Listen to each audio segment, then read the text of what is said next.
Good evening. Thank you so much for coming together this evening to celebrate somebody who is so special to all of us and so important to Gonzaga University. We're going to have a number of different moments here in the next little while to acknowledge and to thank him. But I think it's fitting tonight. Would you please join me for the first time in congratulating and thanking Father Coughlin for his wonderful life of leadership at Gonzaga.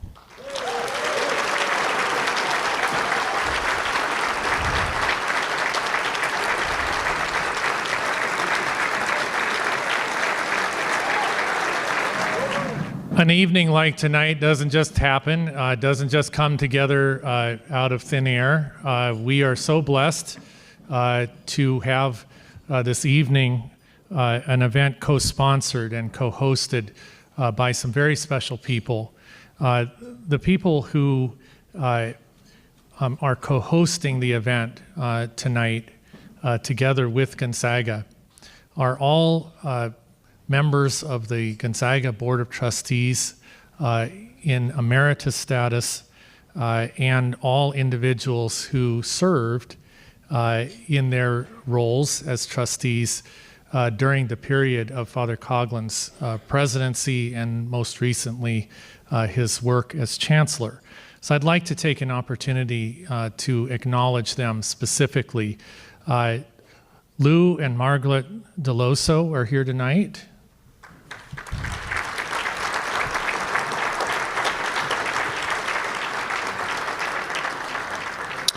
Mr. Don Herrick is here tonight.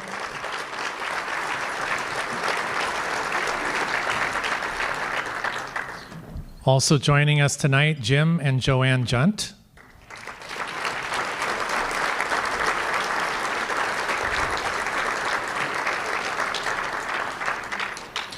Co-hosting tonight, Duff and Sharon Kennedy.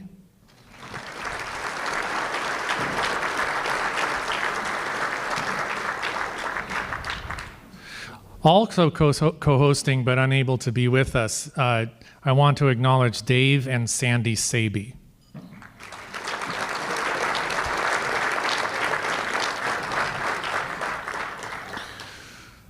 Tom and Camilla Tilford here tonight.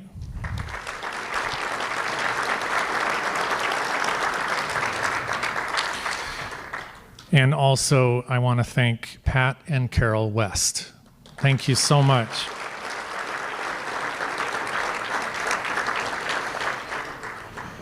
Now, in his usual style, Father Coughlin managed to schedule a very important basketball game on the same night as his actual birthday against some other team.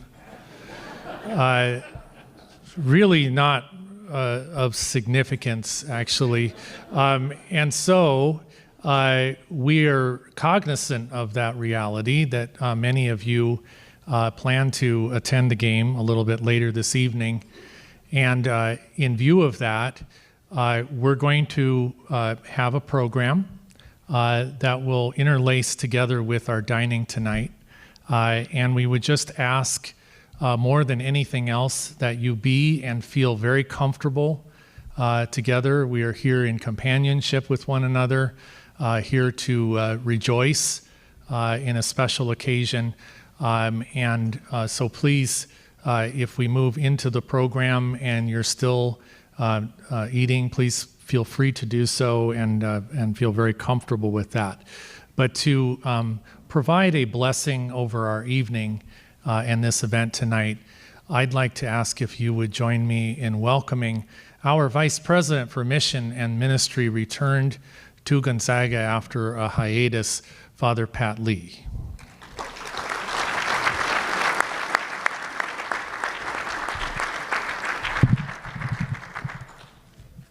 Good evening.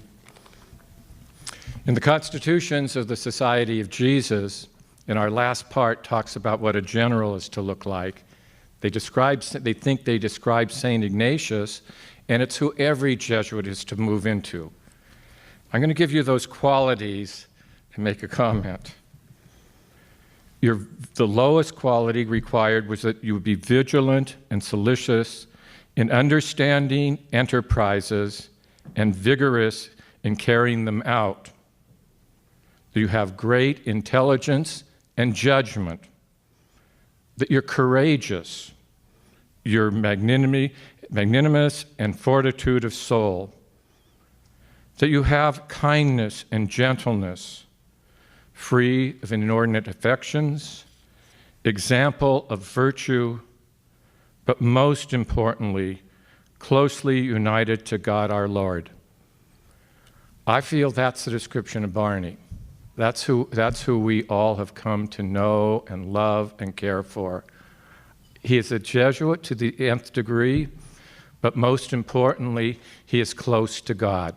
He's somebody who I think represents who our God is to all of us in this room. And so, Barney, it's a real honor for us to be here tonight with you. So you're like Ignatius.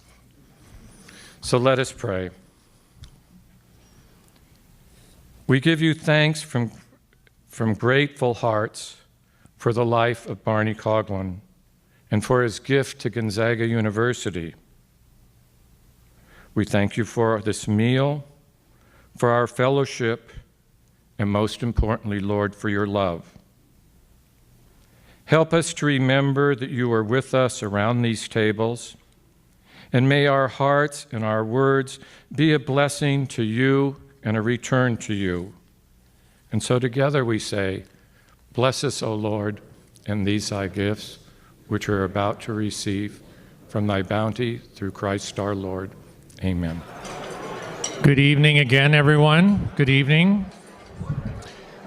We're going to begin a short program. And again, as I mentioned earlier, we know that some people have just received their dinner. And so during this program, please continue to enjoy your food and know that, again, our desire for everyone is to be very comfortable. We're going to begin our program with a short video. Father Tony Lehman, Father Pat Carroll, Father Ed Morton, Father Bob Spitzer, Father Coughlin, Father O'Leary, Father Bill Ryan. The Jesuit influence, it's to reach out and give your hand to anyone at any time and inspire, but to be humble. When I came to Gonzaga, I came to serve, but I came to serve what was Jesuit, what was Ignatian.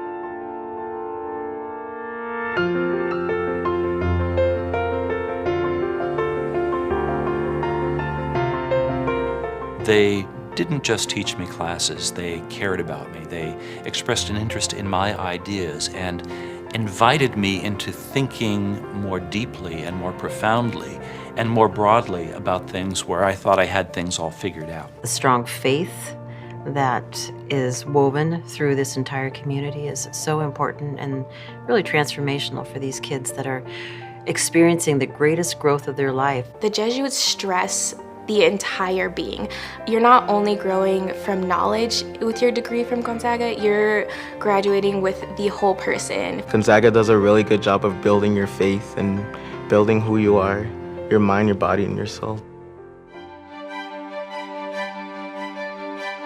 Gonzaga has been the beneficiary of so many amazing Jesuits over time who have lived here and who have contributed to this institution and to its student experience.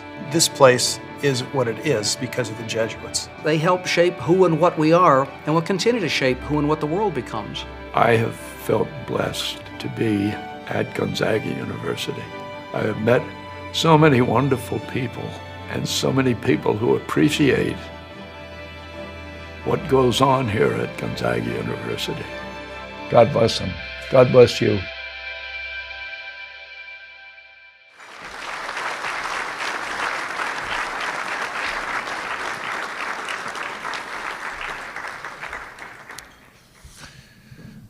Thanks for allowing us to share this video with you. I want to take a moment to share that when I talked with Father Coughlin about having an event, you might not be surprised to know that he didn't want one.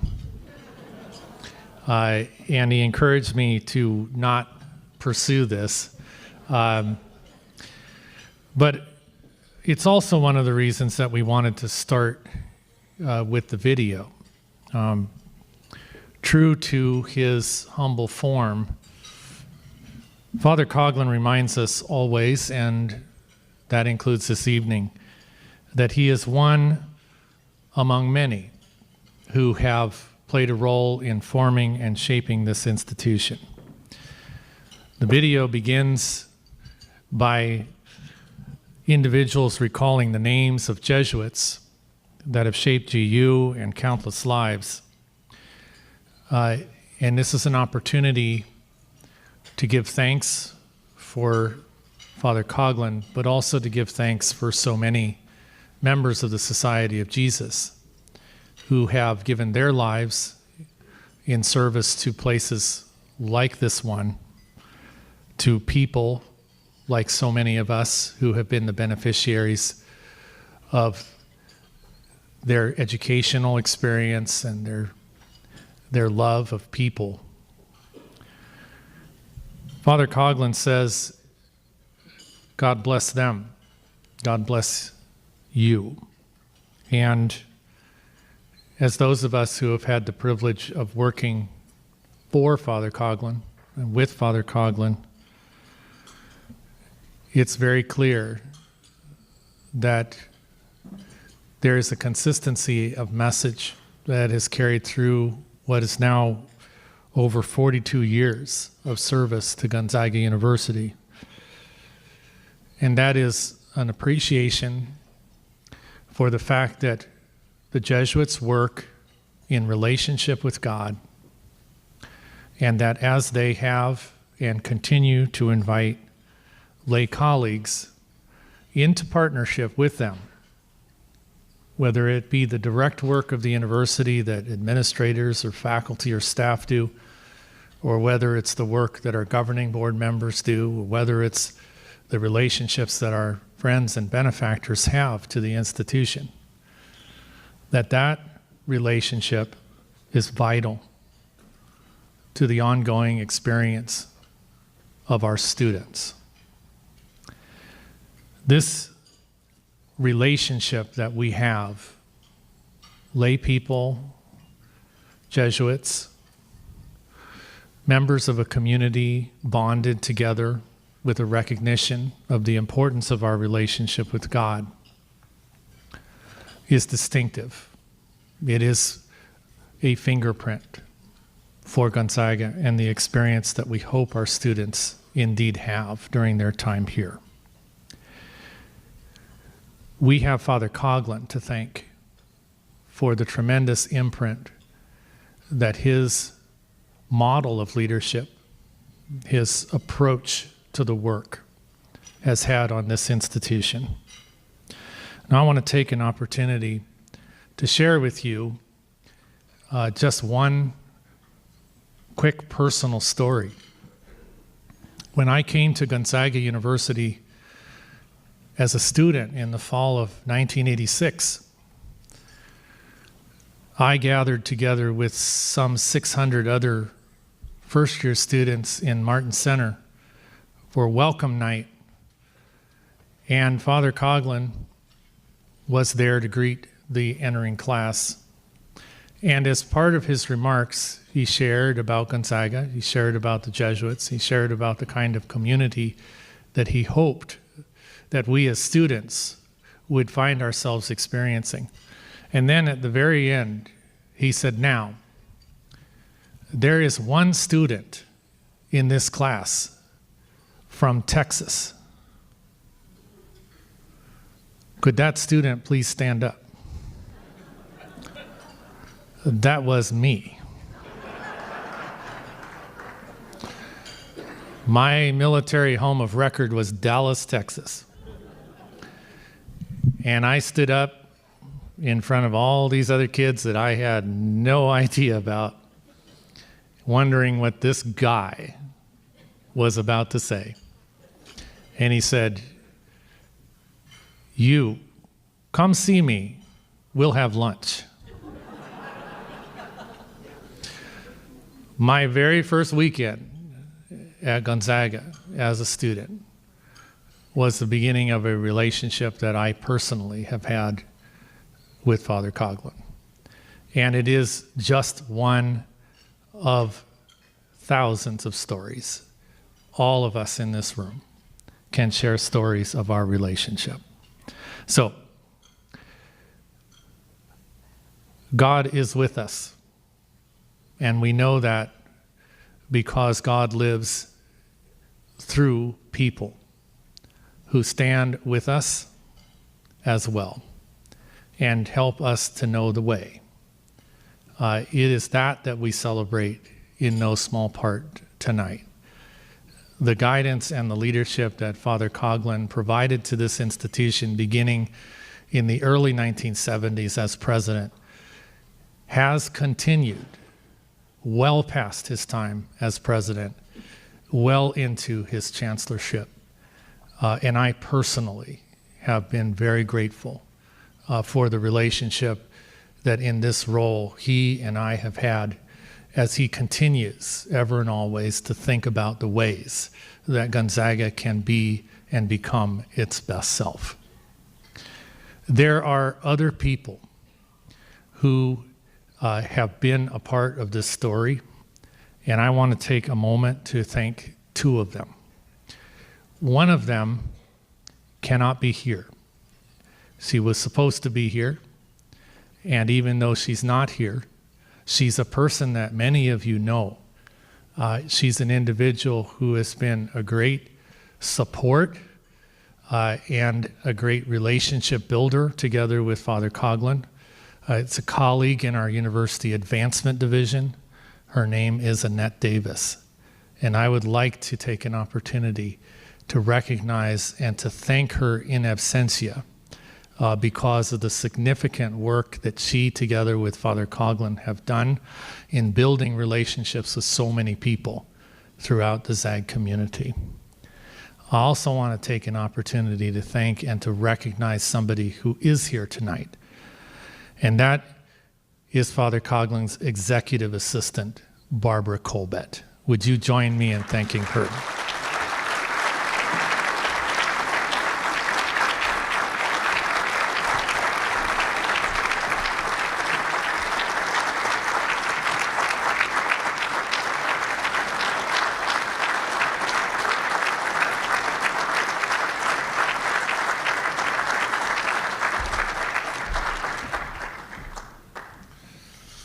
Barbara recently celebrated her 20th anniversary here at the institution, and prior to working together with Father Coughlin, worked with our beloved Harry Sladich and other colleagues throughout the institution. So she has been a very important part of Father Coughlin's ministry, particularly over these last few years.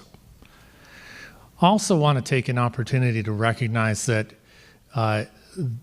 Father Coughlin has many, many friends, and some of those friends are here, local members of the Spokane community, and I have asked one of them, who is of particular importance to Father Coughlin, and a very deep and significant friend of the university, if he would be willing to allow us both to recognize him and to just say a few words as well. He has been an individual who has been very, very close to Father Coughlin and has been an important person in his life. They are family with one another and has been a really instrumental part as well of helping to plan this event. Would you please join me in welcoming to the podium Mr. Jim Workland.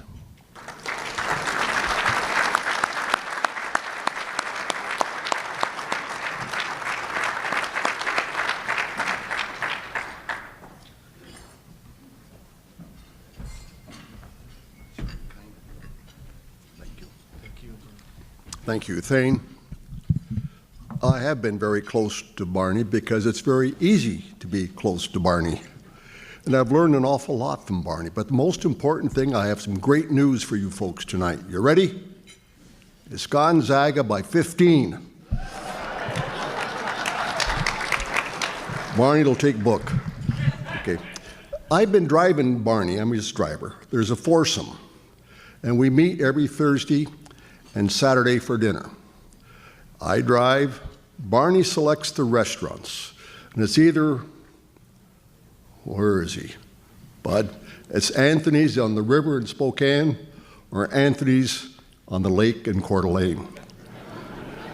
Our good friend Yvonne Ireland, she selects the dinner menu and does a very good job. Herrick, he tastes the wine and he tastes the liquor. And he does a good job at that. But the most important thing, we've come in contact with thousands, literally thousands of people that are products of Gonzaga teaching. They know Thane very well. And they are attracted to Barney. It's just amazing. For example, one night we were over at a restaurant and the kids were drinking something out of a big bowl, I guess it's liquor, and had long straws, and Barney was intrigued by that. And so he looked at the kid and, what is that? And the kid took a straw out and said, here. Barney tried it, he liked it. And the kid was from Chicago. And I introduced the youngster to Barney. And all of a sudden, the kid says, my father in Chicago told me about Barney. So we get Barney on the phone with the father. And they renewed an acquaintance of many, many years. So it's just impossible to go any place in this city without coming in contact with people that love and respect Barney. The hour's late, and Stockton's giving me the thumb. So I'll cut her short and we'll get out of here and get on to bigger and better things across the street. 15 points. Thank you all. Good luck, Barney. Thank you.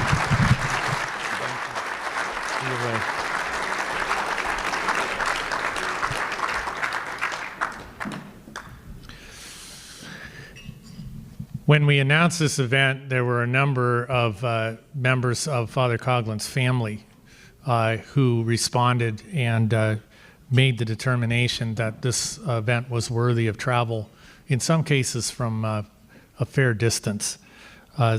So I'd like to invite a member of Father Coughlin's family, his nephew, Kelly Coughlin, to come forward. He is asked to make a few remarks tonight as well. Would you please join me in welcoming Kelly Coughlin to the podium?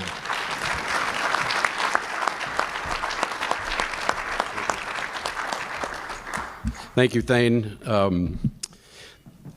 In the speech-making business, the worst spot you can be in business is if you're the last speaker right before drinks are served. The only worst spot now is to be the last speech maker before a game. So I just have a couple things I want to say. Thank you, Thane, for putting this thing together. Laura, thank you, wherever Laura is, Gatewood. Thank you for doing that too. It scared me a little bit when Laura, we were talking about the menu, and she said, "Yeah, I talked to Father Coughlin about I wanted his best, ideas on what he wanted to have served here." And I can imagine the first response from Barney was, "Oh heck, you don't need to have just serve them oatmeal or pan. We don't need anything fancy." Laura, is that true? Did he say something to that effect? Again, my name is Kelly Coughlin. I'm one of 40 plus nephews, nieces, grandnephews, grandnieces that we've had here, or that Barney has. So I'm kind of speaking on behalf of all of them. Barney's been a key part of our life since I was a kid, and the Jesuits would come over when he was at Scholastic at St. Mary's. They'd come over in the middle of at about 10 p.m. after the prefect had sent them to bed. They'd sneak out. My father, his brother, would go pick him up, drive 25 miles. They'd come to the house, and I could just remember Kathy and I were talking about that. It's Kathy, my sister Kathy. they'd talk about, Ireland, Kennedy, Vietnam, Pete Seeger, Scotch, more Scotch. It would just go on and on. And I remember as a kid, one of these Jesuits saying to me, hey, Kelly, I was probably this big, saying, hey, Kelly, what do you think when we elect a president? Do you think we elect him to do what we want or to do what he wants? And then little did I know, 15 years later, Father Costello would be asking me the same question. And then I'm asking myself the question, or the country's asking the same question 50 years later. So it was a great experience at Gonzaga. Two of my kids went to school here. I got in trouble from one time from Barney. That will probably, I have a little edge on Barney because that will probably stand in the way of his sainthood, because it's the first time I think anybody heard him swear when he saw me after climbing the steeples after graduation. Pat Lee knows that, right?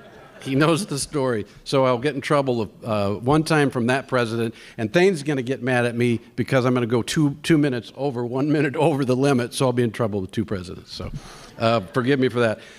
So Barney's been a key part of our life. I can't tell you how important he was. It's because I went to college. Anybody that's been in a discussion with Barney, and you ask him an opinion on something, it would be, hey, Barney, what do you think about this? And then he'd go his classic, well, Kelly, tell me what you think about it. And then you would tell him, all excited to make your point. You're trying to extract Barney's, and then you'd finish telling your position on things, and you finish the night and realize that you never really did hear Barney's position at all. But he would have proceeded to tear apart with his impeccable scholastic logic. He'd tear apart your argument completely. So we are so thankful for him. As a family, we're thankful for him. But we're not the only ones. I know the university is, and kind of on behalf of Barney, in case he forgot, a handful of people, I wanted to just go through some people that I know that Barney was highly successful here. I know that. We all know that. And he didn't do that alone. It came from the help of many, many people. So I just wanted to point out some of those. When you look around, you see the whole university here, an incredible campus.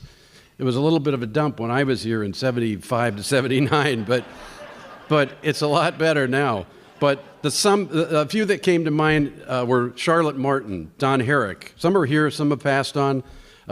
Jim Junt, Duff Kennedy, Tom Tilford, Dave Saby, Pat West, Lou Dello. So some of these are already recognized, but I wanted to do that on behalf of Barney in case he forgets to do it. And Jim Workland. You guys allowed his vision to become a reality. And then at the university, Harry Sladich, it was so important to Barney's success here. Chuck Murphy, Stan Fairhurst, Sue Weitz, Margaret Stanfield, and Barbara, of course. Barbara, our family can't thank you. Where's Barbara? Can't thank you enough for taking care of my uncle and our uncle. It was just terrific what you've done to, and all of you guys were such good friends to him, and not having kids, that was so important. The basketball program frankly put Gonzaga on the national media map. And John Stockton, where are you, John? John, I can't thank you enough for helping Barney put the university on the national media map. Maybe it should have been done through academics, but it was done through basketball, right?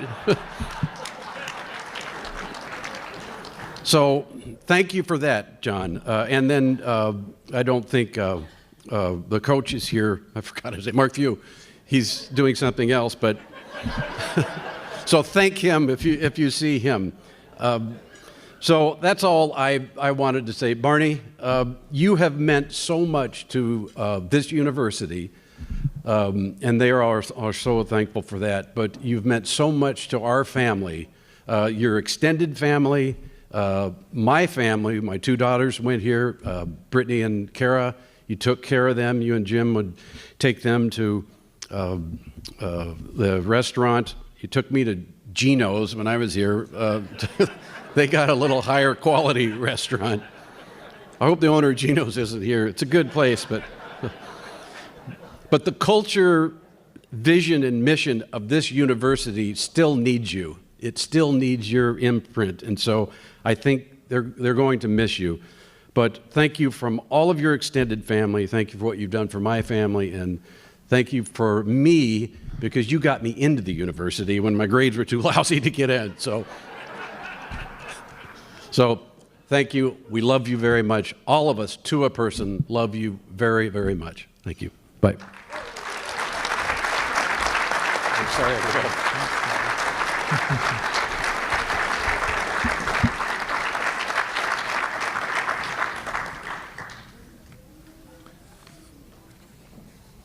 Well, it's a birthday, so we've got to sing, right? Father Coughlin, would you come up here?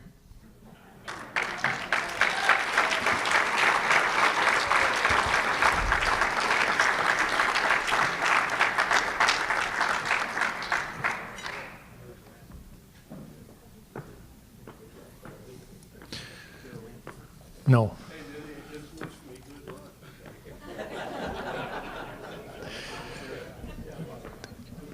While Father Coughlin's coming up, grab something to drink.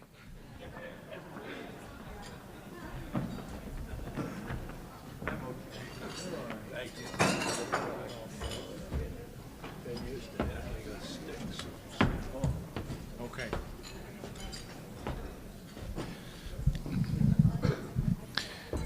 Father Coughlin is 94 years old today.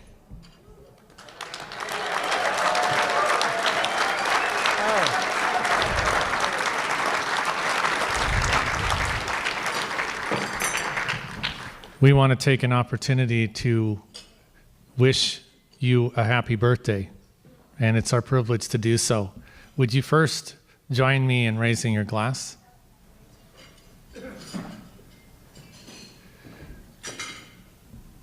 To Barney, for so many wonderful years gone by and more years to come, a happy birthday. Cheers. Thank you, Thane. Let's sing, shall we? Happy birthday to you. Happy birthday to you. Boy, that lousy singers. Hey, dear Barney. Happy birthday to you.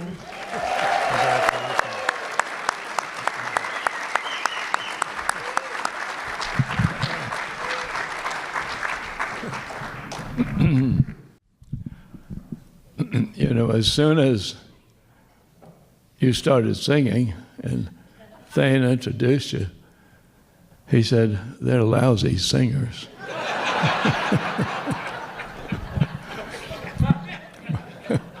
But he didn't mean it really. He was just taking fun. You know, I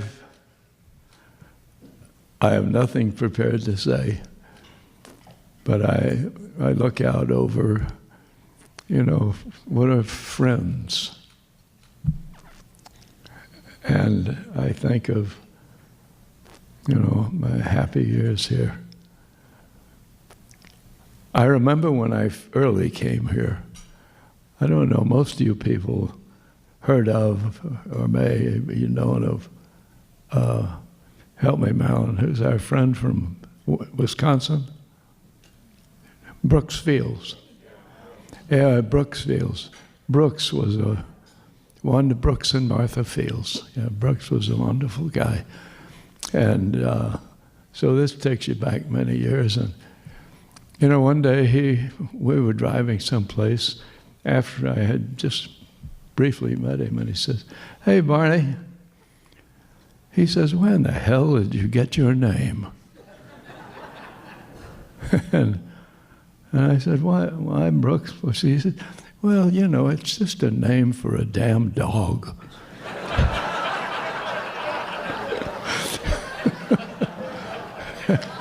And he said, where did you get that name? And so I said, well, Brooks, I don't know where I got it. It just when I was a kid and was growing up, I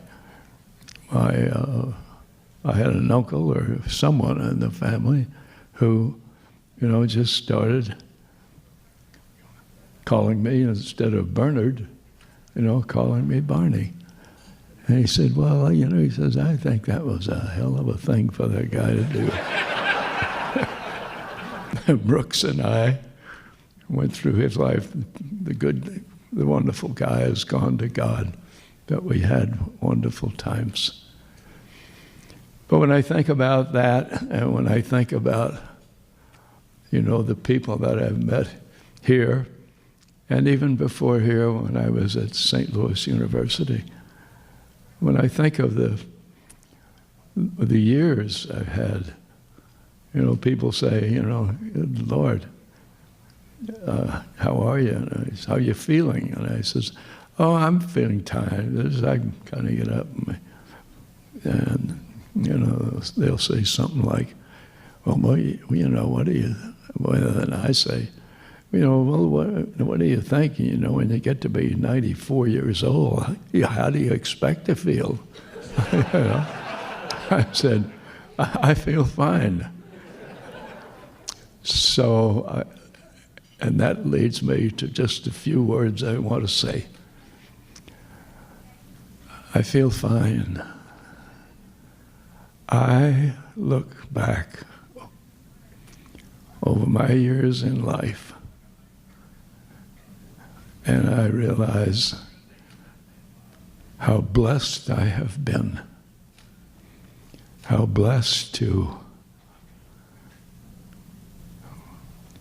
I had a mother and a father who were wonderful people.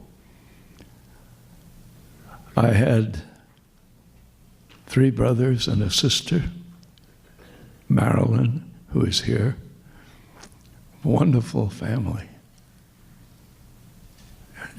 We fought, of course, as kids fight, but we had love. But somehow or other we grow up with the realization of what love is, whatever it is, because it's quite a mystical thing. But it's, as I think we all will admit, it's the most wonderful thing that comes across our lives. And so we grew up loving, and now I look back. I do this, just when I go out with my stick and walking along and think back over those years. And I think of how blessed I have been to know so many wonderful people, such as yourselves, such as those whom I have known and come to love over the years. When I came to Gonzaga University, as someone has implied, there were a lot of problems. And somehow or other I had the idea that, well, listen, Barney, you're not going to solve all those problems. But work on it. And I met one person and another person, and I met all of you in some way or some form or other. What a blessing that was. What a wonderful thing in my life. As I look back on what God has given me, the people He has sent in my life, and how I have been blessed with God's love, God's grace,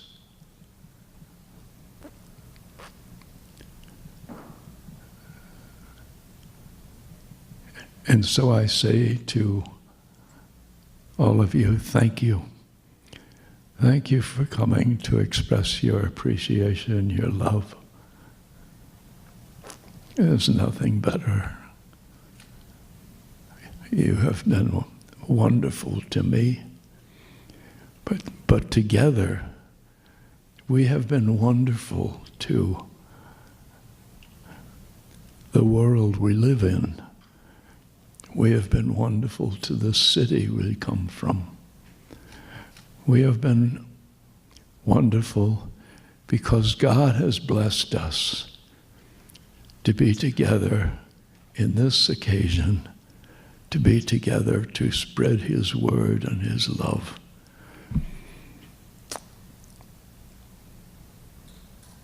God love you all and bless you.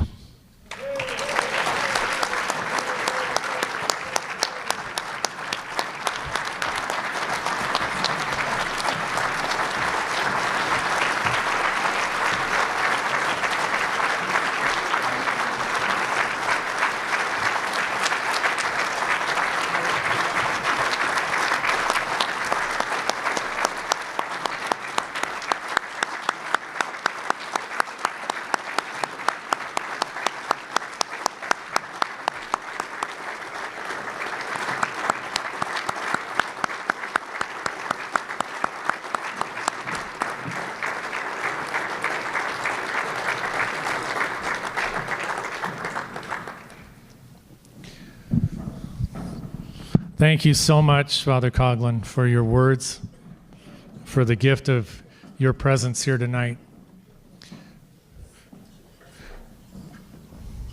Thank you all for being here.